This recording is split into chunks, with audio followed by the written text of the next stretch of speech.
Assalamualaikum warahmatullahi wabarakatuh.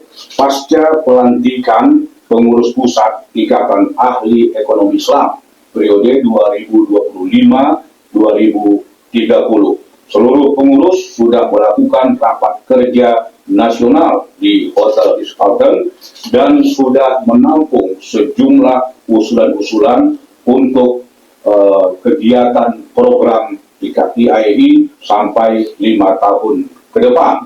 Salah satu misi IAEI adalah untuk mengembangkan studi dan riset ekonomi Islam dalam rangka pengembangan ilmu pengetahuan di bidang ekonomi syariah, baik mikro ataupun makro.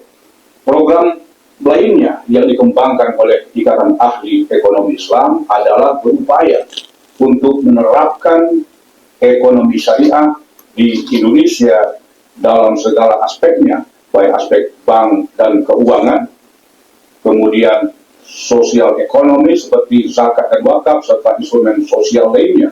Begitu juga tentang industri halal dan sektor real, dan berupaya untuk menjadikan ekonomi syariah dominan di Indonesia dan mewujudkan Indonesia sebagai pusat keuangan syariah dunia.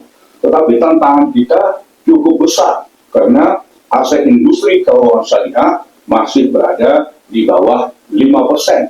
Kalau perbankan 7,4%.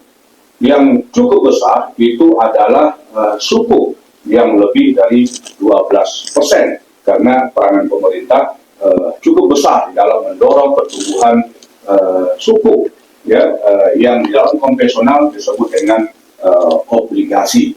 Nah, karena itu gerakan ekonomi syariah yang dimotori oleh Ikatan Ahli Ekonomi Islam akan aktif dan mengaktifkan seluruh kampus-kampus yang ada di Indonesia, dan ini akan menjadi markas pengembangan ekonomi syariah, tidak saja di bidang riset, di bidang edukasi, tetapi juga di bidang dakwah ekonomi syariah untuk meningkatkan inklusi keuangan syariah di Indonesia. Karena literasi keuangan syariah berdasarkan hasil survei OJK cukup tinggi, 39%, ya, tinggi dibanding di masa yang lalu.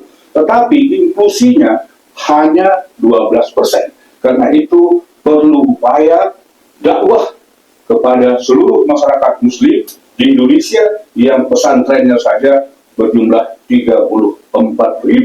Kemudian masjid dan musola ada 1 juta. Kemudian kampus-kampus ekonomi syariah memiliki puluhan juta mahasiswa. Apabila ini kita gerakkan melalui organisasi IAEI, insya Allah cita-cita kita untuk mewujudkan Indonesia menjadi pusat keuangan syariah dunia yang terbesar akan terwujud di masa akan datang. Terima kasih.